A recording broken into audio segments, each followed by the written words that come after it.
नमस्कार, welcome to Isha's kitchen diaries. बाहेरून super crispy आणि आतून चीझी असे खुसखुशीत पोटॅटो कॉर्न चीज बॉल्स तुम्ही घरी कधी ट्राय केले आहेत का? चला तर मग रेसिपीला सुरुवात करूया. सर्वात आधी एका बाउलमध्ये उकडलेले आणि छान मॅश केलेले बटाटे घेऊया. त्यामध्ये जाडसर ग्राइंड केलेले मक्याचे दाणे घालूया. यामुळे प्रत्येक घासात मक्याचा गोडवा आणि छान टेक्स्चर मिळतं. आता बारीक चिरलेलं आलं, लसूण, हिरवी मिरची आणि बारीक चिरलेली शिमला मिरची घालूया.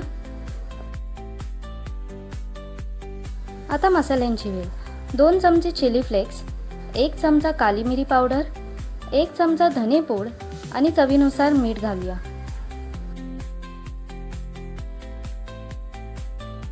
हे मिश्रण छान बांधण्यासाठी 2 चमचे कॉर्नफ्लॉवर घालूया. शेवटी बारीक चिरलेली कोथिंबीर घालून सगळं मिश्रण एकजीव करून घेऊया.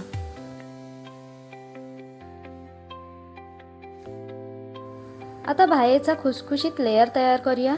त्यासाठी एका बाउलमध्ये 2 चमचे कॉर्नफ्लॉवर घेऊन त्यात थोडी काली मिरी पावडर आणि पाणी घालून घट्ट स्लरी तयार करूया.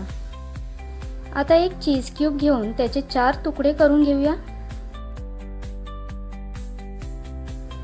चला आता बॉल्स तयार करूया. हातावर थोडंसं मिश्रण घेऊन मध्ये एक चीजचा तुकडा ठेवायचा आणि हलक्या हाताने गोल बॉल बनवायचा. यानंतर प्रत्येक बॉल आधी स्लरीमध्ये डीप करायचा आणि मग ब्रेड क्रम्समध्ये छान कोट करून घ्यायचा.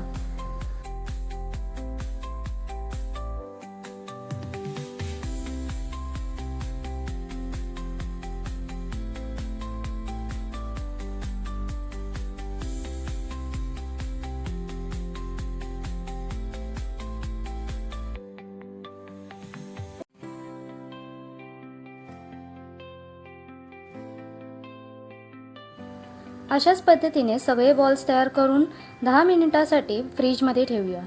हा छोटासा स्टेप स्किप करू नका. त्यामुळे बॉल्स फ्राय करताना फुटत नाहीत आणि जास्त क्रिस्पी होतात.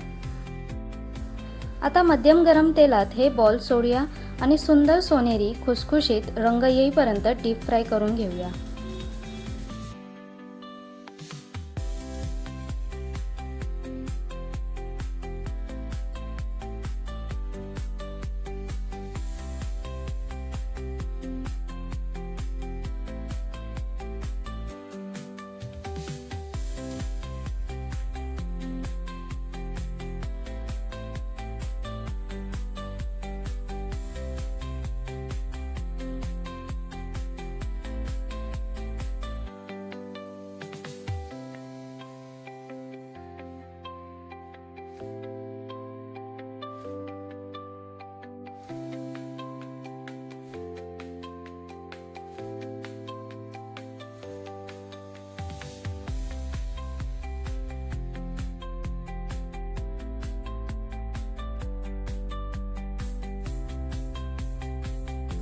आता गरमागरम पोटॅटो कॉर्न चीज बॉल्स टोमॅटो सॉस बरोबर सर्व करूया.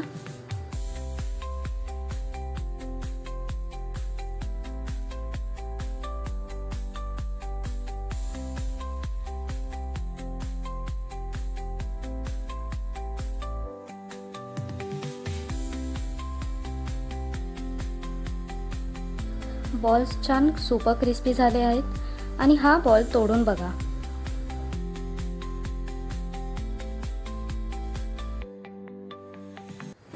तुम्ही बघू शकता आतून चीज किती मस्त मेल्ट झाला आहे आणि बाहेरून एकदम खुसखुशीत कव्हर. अशी चीझी आणि क्रिस्पी रेसिपी कोण कोण ट्राय करणार कमेंटमध्ये नक्की सांगा. व्हिडिओ आवडला असेल तर लाईक करा, शेअर करा आणि अशाच भन्नाट रेसिपीसाठी ईशाज किचन डायरीजला नक्की सबस्क्राईब करा.